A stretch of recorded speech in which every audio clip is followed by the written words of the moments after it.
You have tuned into The Voice of Medicine, the medical podcast filled with remarkable stories, first-hand experience, important research, and valuable life lessons. Open your mind, relax, and enjoy.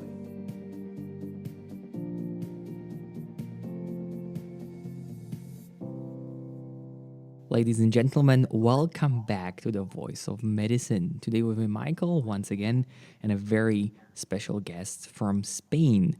Well, not originally from Spain, but now working for a very long time in Spain in the field of in vitro fertilization. Please welcome Inge Kormelink. Inge Kormelink is a CEO of Clinica Tambre, which is a very famous clinic for fertility treatments. She's an amazing person. When she talks to you, your day gets brighter.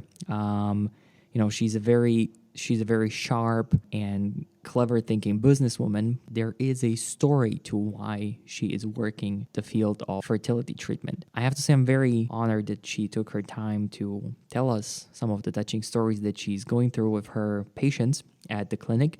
And she's also going to tell us some insider info about why her clinic is one of the best, if not the best, in Europe, maybe in the world. In fact, the German national television actually made a little scope interview on her. So dive into this talk and I hope you're going to learn something from it. Inge, hi, welcome to The Voice of Medicine. I would start right off with the first question is, so Clinica Tambre is very well known in the world for, the high quality standards. You're very popular. You have patients from all around the world. And I would like you to introduce us a little bit to the clinic and why is it so good that people come all across the globe when they have fertility issues? Yes, well, the reason actually why so many people, not only from domestics, so here from Madrid, but also from all over the world, traveling to Spain, is because that we have an excellent reputation. I mean, Clinica Tambre was one of the first clinics to start here in Spain. That's more than 40 years ago, under the lead of our founder, Dr. Pedro Caballero. Dr. Pedro Caballero was actually one of the persons that helped to write the very advanced legislation on artificial reproductive medicine. And the reason why we stand out is that not only that we are pioneers in science, we use the latest technologies, we're very advanced in our protocols, but also because of our human approach. That means that we see the person behind the patient. So we connect, actually, you could say, science with hope and dreams. So once people come over to our clinic, we don't only provide them with the most latest technologies in all the treatments and hand out a personalized treatment plan, but also the whole treatment, the whole patient journey has to be as positive as possible. So you can see different teams for patients in terms of native English, native German, native French, native Italian, and also native Dutch, since I came on board about a year ago. And you can tell it in results. Of course, our main goal, of course, is that everybody has a healthy pregnancy and healthy baby, but also that the whole patient journey is as positive as possible. So you can see it in our team. When you walk around the clinic, everybody's very positive, very happy, very caring. So that means that we don't only select our team on that they should be very competent, that they should be very skilled and experienced, of course, but also that they have that empathy that's so important when you treat people. Because in the end of the day, people that come to us from all over the world are persons that have, on average, about 3.4 failed fertility cycle. And in many cases, we are the last hope for them to fulfill the dreams of becoming parents. And also, we're so happy that we really can help them and make their dreams come true. Wow. Well, you named a couple of things which I want to touch upon. So first of all, your institution has a remarkable, rich history. So as you said, over 40 years. Now, the first thing that you mentioned is that you're technologically ahead, that the research was driven. Can you give us some concrete examples? What do you exactly do in terms of of this technological research side of the medicine that puts you basically on the spotlight? Yes. Well, the reason that I think we are way ahead compared to other clinics is that a patient comes to visit us, that we first investigate what has been done in the past and what we have to and what can we do different in order to obtain that one result of becoming pregnant and having a healthy baby. So it means that first we investigate the male factors, so semen. We have advanced semen analysis.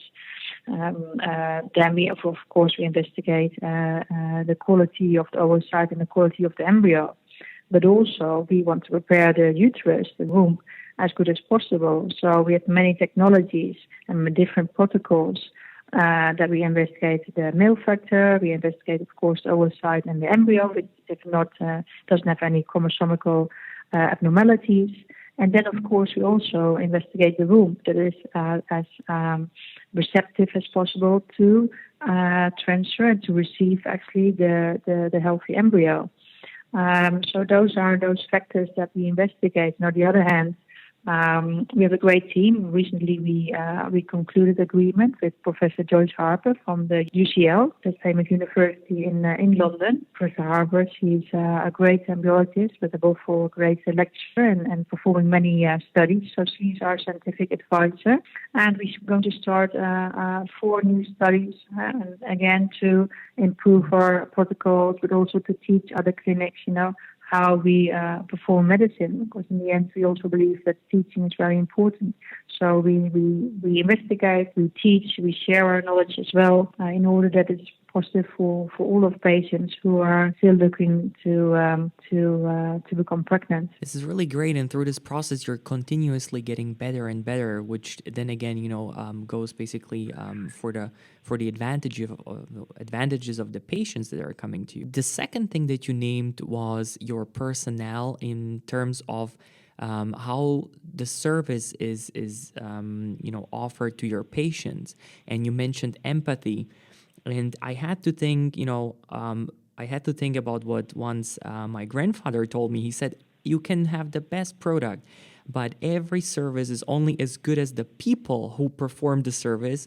And he always said this about gastronomy and waiters. The chef can cook you a beautiful, great, tasty meal. Yes. But if the waiter brings it in a way that you don't like it, you will probably dislike the whole experience.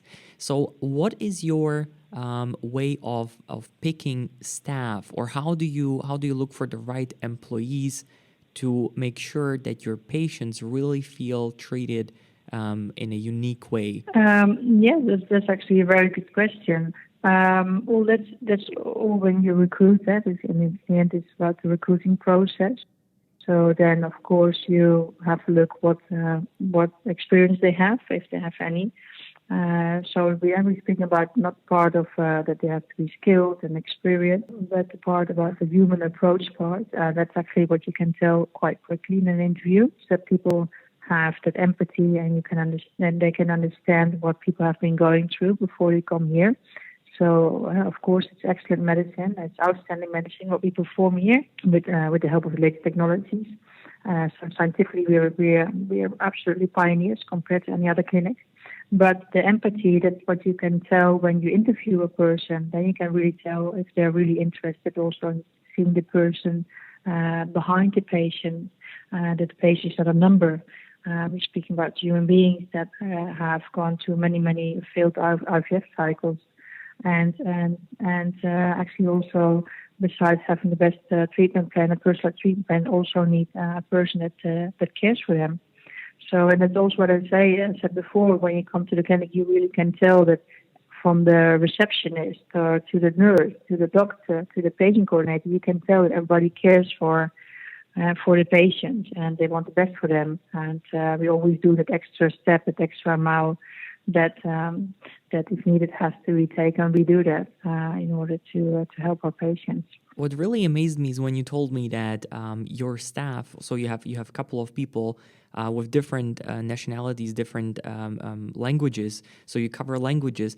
Why do you think this is important? Why do you think it's important if somebody comes to your clinic that he gets how should I describe it, greeted and treated in their native language? Yeah, I think it's of a great importance because not only language, that you can understand the technical part of what has been explained or what has been told, but also it's a culture thing. It's very different a patient from, for instance, Spain than a patient from the Netherlands, where I'm from, or Germany or the UK.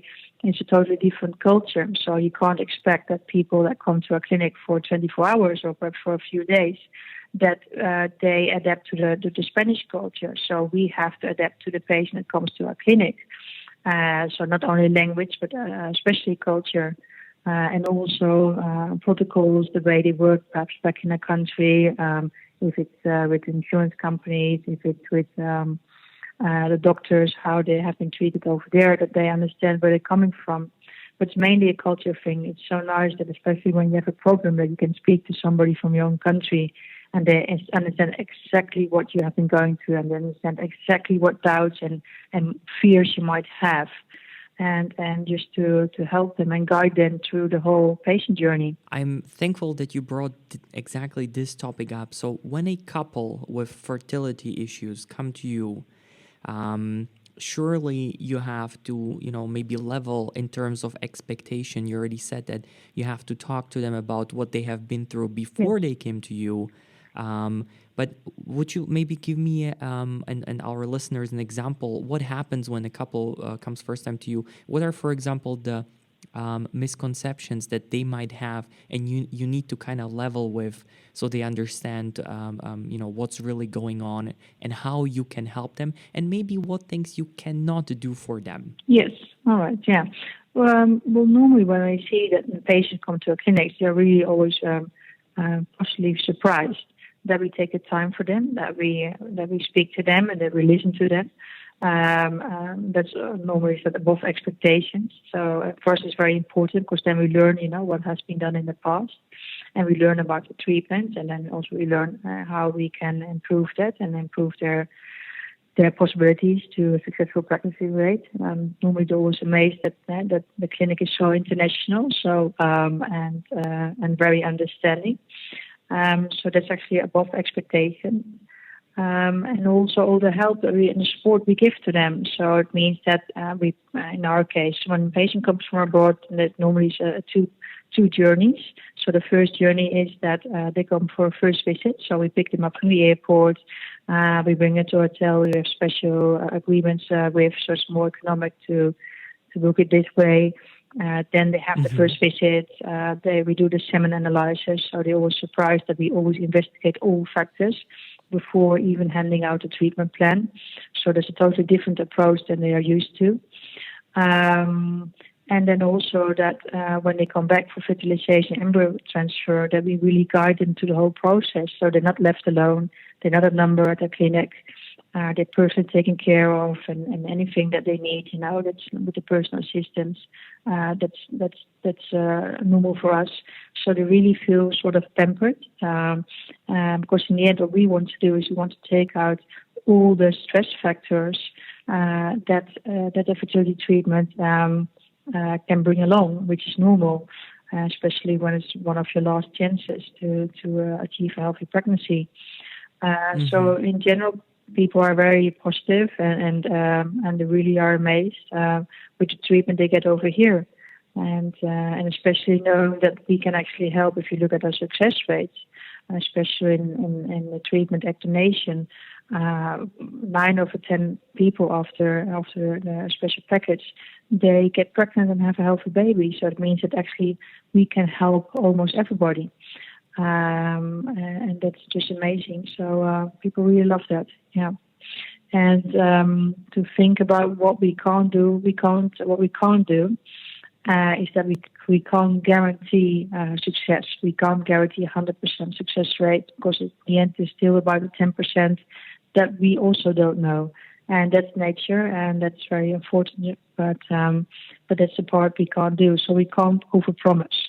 We deliver what we promise, and I think we're really very good.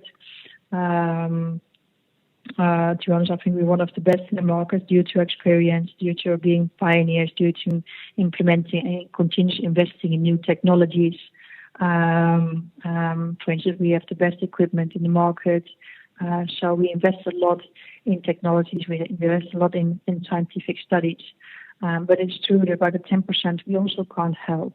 But if we can't help them here, they can't be helped anywhere. But we have to be honest about that. So if people expect that we can guarantee 100%, we can't. Yeah, absolutely. I mean, there needs to be, an open discourse and transparency about this. Even yes. you, as the best institute, cannot, magically make people pregnant. Sometimes it just doesn't work.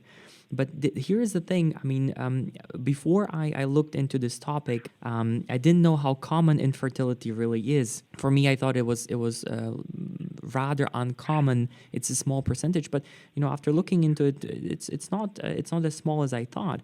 And the second thing, which was really unknown to me, is that infertility can come even after having, for example, 1 or 2 natural pregnancies already.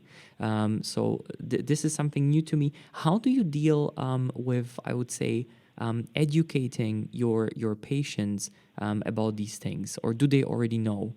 Because I guess some might come to you first before they go somewhere else. Yes, no, very true. We have different groups. The vast majority knows that they are infertile, so it means that they are, because they already have had many treatments. Actually, to start with, I think it's now 1 out of 6 couples do face with fertility problems. That's actually the main reason why this is because of delayed parenthood. We're delaying parenthood. I mean, the ideal age for a female is to have children at the age of 25. But unfortunately, we don't do it. Of course, there's a social, economic reason for that. Female want to study, of course. We want to work on a career. So it's not the same as 25 or 50 years ago. And then also we have to find a partner or not, in order to... That's true. That's true. But do you think, if I may quickly jump in, since this is also a very important topic, and I'm happy you mentioned it, is do you think we are sort of, as a society, putting natural pregnancies in jeopardy because we are... through these, I don't want to call it unnatural, but through other influences, we are postponing the optimal phase where some woman should be pregnant. Yeah, the we can call social cultural changes. I think that's actually also normal. We age, so we get older, but unfortunately, our body clock, especially for female, doesn't feel the same about it. It's the same as 50 years ago, but we get older. We have a different way of living. Also, modern families are a reason for that, for delayed parenthood. This won't change. We can't expect now young female that just are studying that they have children at the age of 25. And then you have, of course, we have to educate them. And that's actually also regarding your question before that. Many people don't know that the fertility is decreasing day by day. So as a female, we get born with millions of ovocytes, but they not only decrease in quality by year, but also diminish. So you get born with millions, and when you're 45, you have perhaps 10,000, maybe 50, you have 0 ovocytes. So of course we have to educate. We have to educate young female about their fertility. And of course, there's solutions. You can preserve your fertility. We call it social freezing. And that means you can freeze your eggs and use it when it's your time, when you are ready to become a parent. So that could be a great solution. Do you think there is enough of this education in terms of, I understand that these days, there is possibility for a female to say, well, I want to go on with career, or I want to study. I just don't want to have a family yet, or I don't have a partner to have a family yet. But I don't.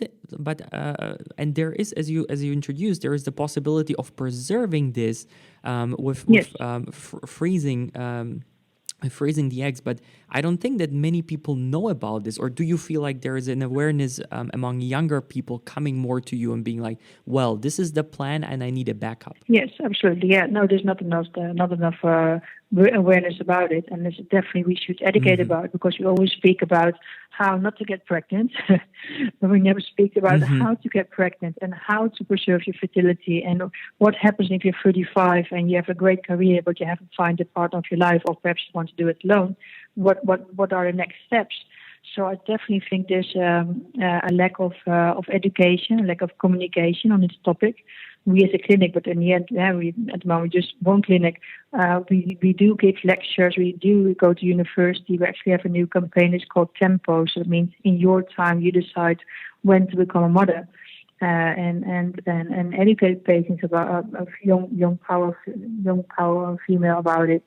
But there's definitely a lack on education, and that's a shame, because many also receive in the patients. So many patients come to us, they know about the infertility, but also others, they're 42 and they come to a clinic and then still thinking it's going to be very easy to become mother with your own eggs, which is not the case. So there's definitely a lack of information and a lack of education amongst the topic. Yeah. So perhaps also the government should speak about it and inform more the people about fertility, overall fertility, actually. Speaking of women who did not find a suitable partner, but they still want to be a mom, do you see an increase in these cases, or where are they stable over the, let's say, I don't know, past 5-6 years? Or is there any development? No, it's absolutely. The more and more young female, they also decide to have children on their own. So there is an increase. Okay. There's an increase. Absolutely, there's absolutely an increase. There's also an increase of female. In our case, they even travel from out of the States all the way to Spain to freeze the eggs here at our clinic. So there's also an increase of fertility preservation. So that's absolutely a trend that has started. Another question which I had is when it comes to fertility. I mean, every medical topic is a sensitive topic for the patient. That's for sure. But fertility, I think it's something even a little bit more sensitive, since it kind of is, the very nature of any species is, to reproduce. So if that sort of in a sense fails, I guess a lot of people might be have struggles dealing with that fact, right? So from a psychological perspective, do you have sometimes maybe couples who are, they put maybe too much pressure on themselves, or they blame themselves, and how do you deal with that? Or maybe do you have a psychologist, a counselor, in-house counseling? You have that? Yes, I think we're one of the only clinics that invest, what I said before, not only in science and studies and best equipment. We also invest a lot in the support we give to our patients. So we have an in-house psychologist. She speaks many languages, so people can go to her for counseling. Counseling about what you said before, if they feel perhaps responsible because they wait so long, or if it's a big step, if they can't use their own eggs, that they have to go next step, which is egg donation. But also the male, because also males sometimes feel responsible, feel guilty. So we have very good psychologists here in-house. So we have an immunologist, but also a urologist. So yes, we think it's of a great importance to support our patients through the whole patient journey. And if they have any question, if any doubts or any psychology problems, they can reach out and speak to our psychologist. That's wonderful. So you really, in your clinic, take care of the patient as a whole from, all perspectives. Yes. That's really remarkable. Yes. I'd be very interested. How did you get into healthcare, and why did you choose IVF as the how should I say, the environment that you wanna work in? Or was it just by accident? No, I love it. I think this is the best question. I love it. First of all, I think I'm now it's true. I've studied economics, so I lived and worked in 5 different countries. Sorry, worked for many big multinationals, but also my background is that I'm Dutch, and I was detected with infertility when I was not even 14 years. I had my appendix, it broke. At that time, I was happy that I was alive after operation. But it's true that I didn't have my tubes anymore. I did have my ovaries. But I already knew from a very young age that I was going to need a fertility treatment in order to have children. And we had a happy family with two girls of identical twins of 14 years and a little boy of 8 years. But my background is besides economics and having worked as a business owner and leading companies, is actually also as a person. I'm an IVF patient. And so I know I know what people are going through. I've been going to a few fertility treatments in different clinics. So I knew exactly, what was going on and what you have to go through and what are your doubts and your fears. Back in my time, I was speaking about 15, 16 years ago, it was a big taboo and nobody spoke about infertility. I couldn't share it with anybody. I was very ashamed. So when this opportunity about 10 years ago came along to lead in a clinic in Spain, I was like, okay, now everything is coming together. It's like a puzzle. So all the experience I already have on a business level, but also all the experience as an IVF patient, I could combine. And that's the reason I think why also we have such a great success, because we know exactly what patients go through and where are the points of attention.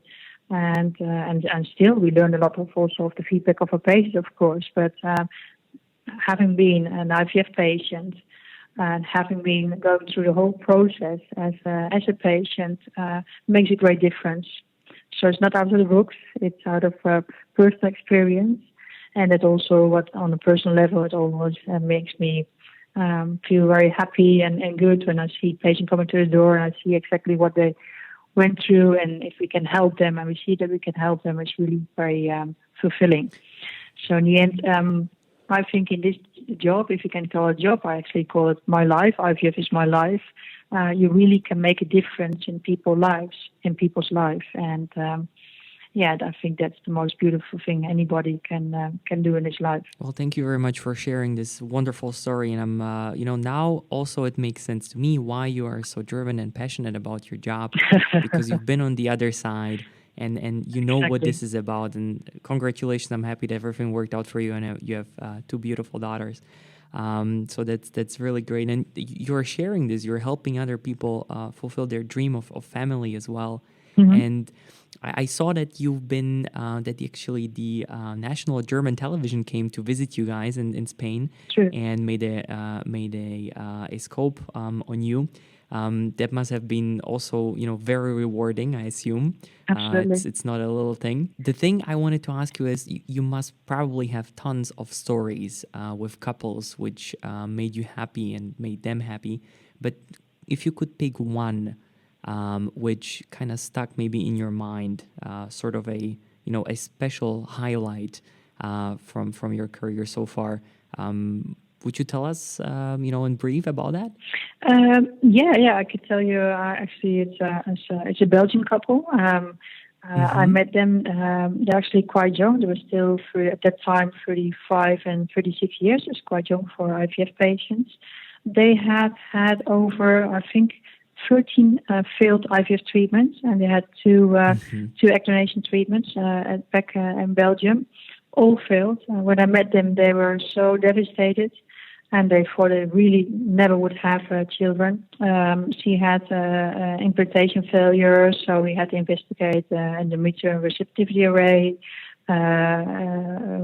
We had to test if she had a displaced time window.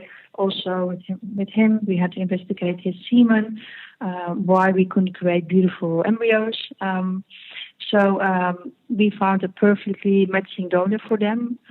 We were able to improve the semen of the husband. And the beautiful thing is that after, I think it was already the first attempt, it was the first attempt, they got pregnant, and now they have a beautiful boy who's now, I think, already about 6 years. and they're very happy. And every year they send me messages that without me or without us, without our help, and because in the end we didn't do, we just a little aid for them, but without our help, they never could have become parents. And I've never seen people so happy when we could tell them that we succeeded and they got pregnant. So and there are many stories. People who have lost the hope, who really think that they will never become parents, and they are so sad. And when you can help them and you see their faces when they really are pregnant and they give birth and have their child and their baby in their arms, such great happiness. Yeah, so that's really very rewarding to see that. And not only for me, but for everybody in the clinics, the doctors, the nurses, receptionists, embryologists, everybody shares the same happiness and celebrates the good news. So so many stories, but that's actually in particular because she had so many failed IVF cycles and egg donation treatments that she really thought that she would never become a mother. Yeah, and she did. Yeah. And she did. Thank you for telling us all the touching story, and I'm also happy for that couple that they made it. And especially I understand when you're at a point in your life when you lost the hope, or you're on the brink of losing the last pieces of hope, but then somebody actually comes through for you. That is really amazing. Inge, thank you very much for the talk. Please uphold your highest standards of service. Keep making patients happy, fulfill their dreams of family. It was really a pleasure to talk to you. All right. Well, it's a great honor to speak to you as well. And thank you for the interview. And